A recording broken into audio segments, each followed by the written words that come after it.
We all know him as the Great Shazam. Well, today we are going to let you know some more about this Justice League favorite. Thank you for joining us as we break down the history of Shazam. Let's get to this. He is the original Captain Marvel. Brie Larson isn't the only Captain Marvel coming to the big screen this year.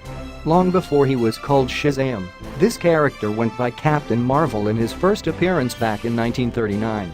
However, the character went out of publication for several years, and by the time he returned, Marvel Comics had their own Captain Marvel, so the name Shazam was adopted.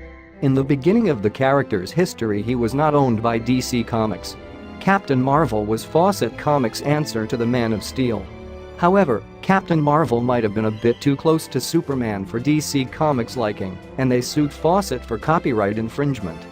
After that, Fawcett put the character on the shelf until it was bought by, you guessed it, DC Comics. Apparently, they don't mind a Superman copycat as long as he's not with the competition. He also outsold Superman at one point in his career as a superhero. Shazam might seem like an obscure character to getting his own film, but that wasn't always the case. Though he was created as a sort of reaction to Superman, Captain Marvel comics actually proved more popular for a time, outselling Superman. This might explain why DC was so eager to get Captain Marvel out of comic book stores. And would you believe it or not, the word Shazam actually means something. When young Billy Batson yells out Shazam, he becomes a great hero with amazing powers. Shazam represent the 6 immortal gods that give the hero his powers: Solomon, Hercules, Atlas, Zeus, Achilles, and Mercury. When Billy Batson says this word, he is transformed into Shazam. It might not make the name any less ridiculous, but at least it has a purpose. As with all DC characters, Shazam also was stuck with Shazam family. The superhero family seems like a telltale sign in comic books that the writers have run out of ideas.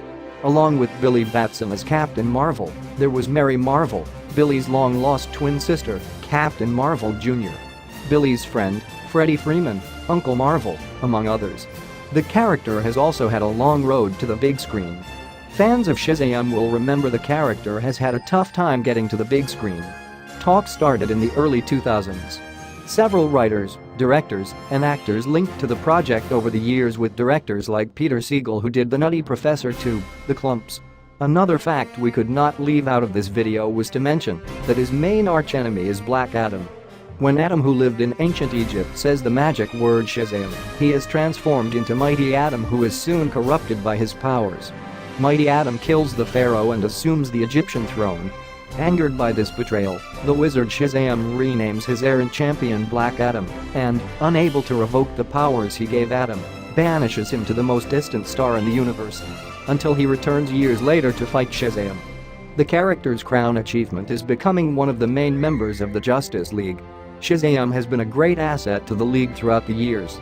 Though he has yet to appear in the DCU, one of the biggest questions surrounding Shazam is whether he'll one day join the rest of the universe's heroes. In the comics, Shazam was an ally to these heroes and eventually became a member of Justice League International. So, it is safe to say that we should see him as the DC Universe soon. Thank you for watching our show today. Join us as always here on EG Media, where we discuss your favorite heroes and bring them to life.